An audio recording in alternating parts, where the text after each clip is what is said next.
বলুন,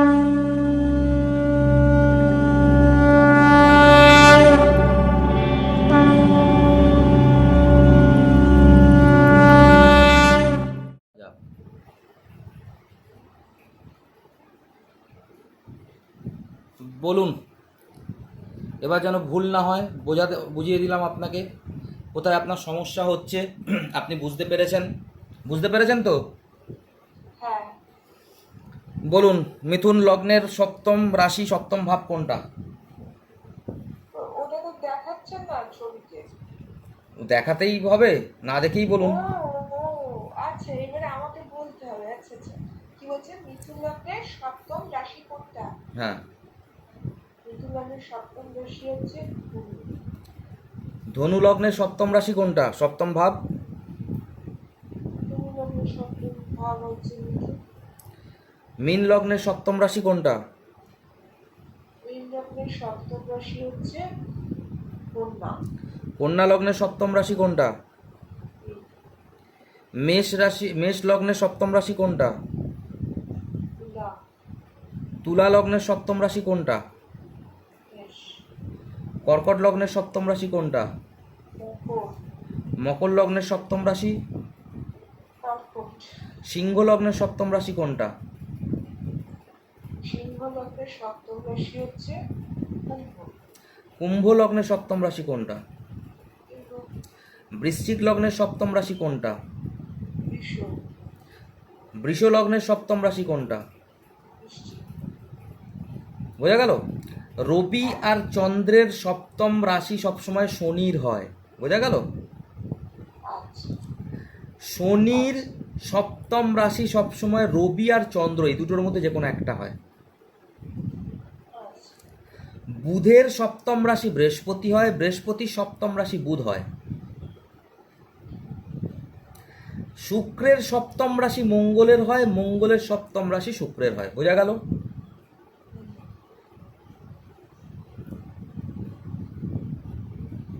বুঝতে পেরেছেন? হ্যাঁ। কি বুঝলেন বলুন?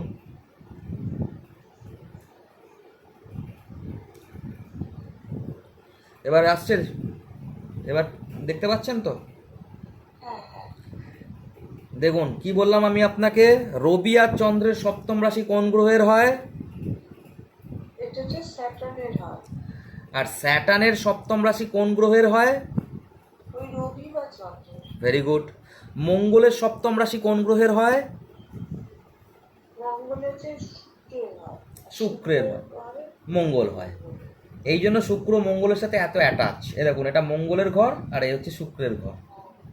আবার এইটা দেখুন, এটা শুক্রের ঘর, এটা হচ্ছে মঙ্গলের ঘর। ঠিক আছে, ওই জন্য এরা দুজন অ্যাটাচড। মঙ্গলও আকর্ষণের কারক আর শুক্র আকর্ষণের কারণ। আচ্ছা, বুধের সপ্তম রাশি কি হয়? বৃহস্পতি। আর বৃহস্পতির সপ্তম রাশি কি হয়? বুধ। বুধও এডুকেশনের কারক। হ্যাঁ, দুটোই এডুকেশন রিলেটেড। হ্যাঁ, তাহলে সপ্তম রাশি থেকে আমরা বুঝি শক্তি, আমাদের শক্তি। আমাদের শক্তি কে? আমার ওয়াইফ আর আমার হাজবেন্ড, এরাই আমার শক্তি। তাই অর্ধনারীশ্বর বলে ভগবান শিবকে আর মাতা পার্বতীকে। এই যে ভগবান আছে অর্ধনারীশ্বর। সেভেন্থ হাউস হচ্ছে শক্তি। আবার সেভেন্থ হাউস আবার যেটাকে বলে মারকও বলে, বলে কি না? যে আমার শক্তি সে আমার মারকও হয়ে যায় মাঝে মাঝে, তাই কি না? এগুলোকে আপনাকে বুঝতে হবে। আচ্ছা, তারা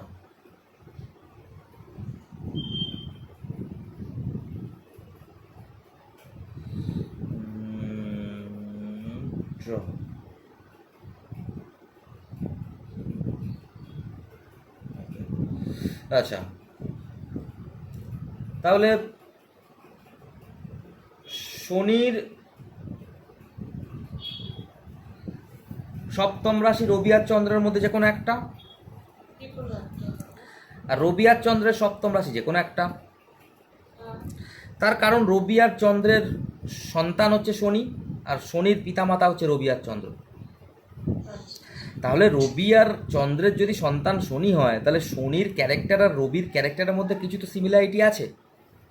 হ্যাঁ যেরকম আমি আপনাকে বললাম যে মঙ্গল আকর্ষণের কারক আর শুক্র আকর্ষণের কারক, সিমিলারিটি আছে কি না? হ্যাঁ আমার ওয়াইফ হচ্ছে শুক্র, আর মেয়েদের ক্ষেত্রে হাজবেন্ড হচ্ছে মঙ্গল, তাই কি না? হুম, ঠিক সেরকমই বুধ আর বৃহস্পতির মধ্যেও সিমিলারিটি আছে, দুজনেই বিদ্যার কারক। হ্যাঁ তার মানে এই রবি আর শনির মধ্যেও কোনো সিমিলারিটি থাকবে, চন্দ্র আর শনির মধ্যেও কোনো সিমিলারিটি থাকবে। হুম, সেটা কি? সেটা আমাদেরকে বুঝতে হবে। সেটা হচ্ছে শনি আর রবি, একজন ফাস্ট মুভিং প্ল্যানেট, একজন স্লো মুভিং প্ল্যানেট। এটা সিমিলারিটি নয়, এটা হচ্ছে পার্থক্য, তাই তো? হ্যাঁ কিন্তু মাথায় রাখবেন, দুটো প্ল্যানেটের মধ্যেই ইগো থাকে, ইগো কাজ করে। শনির মধ্যেও ইগো থাকবে, রবির মধ্যেও ইগো থাকবে, আর এদের দুজনের মধ্যে সবসময় ইগোর লড়াই চলে। হাতে লড়াই চলে না, এদের ইগোর লড়াই চলে। তাই শনি থেকেও আমাদের ইগো দেখতে হবে। এটা হচ্ছে অন্ধকারের ইগো, সাই নেচারের ইগো শনি, আর এটা হচ্ছে আলোর ইগো, এক্সট্রোভার্ট নেচারের ইগো। রাজা আর প্রজা, তাই কি না? প্রজার একটা ইগো থাকে, রাজারও একটা ইগো থাকে, কিন্তু মায়ের ক্ষেত্রে সেই ইগোটা আবার থাকবে না। কর্কট আর মকর, এক্ষেত্রে এই শনির ক্ষেত্রে সেই ইগোটা থাকবে না, মকর রাশি শনির ক্ষেত্রে। কেন? কারণ কর্কট আর মকরের মধ্যে একটা সিমিলারিটি আপনাকে খুঁজতে হবে, যেহেতু সপ্তম রাশি একে অপরের। বোঝা যাচ্ছে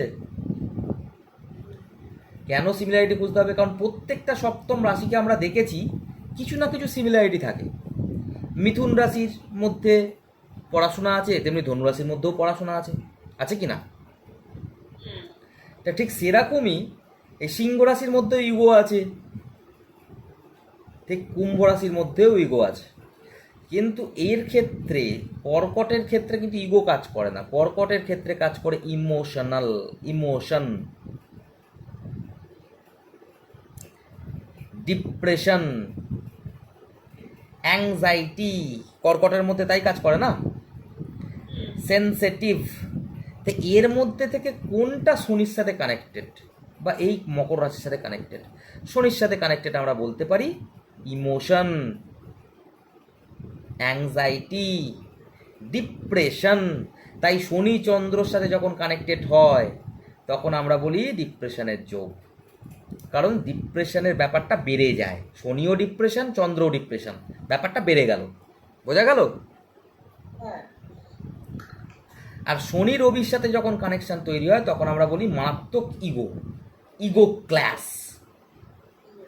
আর রাজনীতি পরিবারের ছেলে বা রাজনীতি করে এমন ছেলে, কেন? কারণ রবি হচ্ছে রাজা, শনি হচ্ছে প্রজা, দুটোই রাজনীতির সাথে কানেক্টেড। তাই রাজনীতি দেখতে গেলে আমাদেরকে শনিকেও দেখতে হবে, আমাদের রবিকেও দেখতে হবে। তাই শনি প্লাস রবি কানেক্টেড হয়ে যাওয়া মানে এটা একটা রাজনীতির যোগ। আর এখানে বাবার সাথে ইগো ক্ল্যাশ হওয়ার যোগ, ইগোর লড়াই বাবার সাথে। আমি যেটা পছন্দ করি বাবা পছন্দ করে না, বাবা যেটা পছন্দ করে না আমি পছন্দ করি না। রাতে জন্মালে বাবার কারক আমরা শনিকে ধরি, দিনে জন্মালে বাবার কারক আমরা রবিকে ধরি। ব্যাপারটা বোঝা যাচ্ছে? তাহলে এইগুলো আপনাকে আমি না এ করলে বোঝাতে পারবো না। ঠিক আছে, এইবার আপনি মোটামুটি জানেন রাজ্যকারী প্ল্যানেট কি, রাজ্য কিভাবে হয় না হয়, সবই হয়। এবার আপনাকে ফলিত জ্যোতিষের কিছু একটা শিখিয়ে আজ ক্লাস বন্ধ করব। মেষ লগ্ন থেকে স্টার্ট করছি। কোনো গ্রহ বসাচ্ছি না, এটাকে আমরা বলবো ব্ল্যাঙ্ক চার্ট প্রেডিকশন। কি বলবো? Land chart prediction. Blank chart prediction.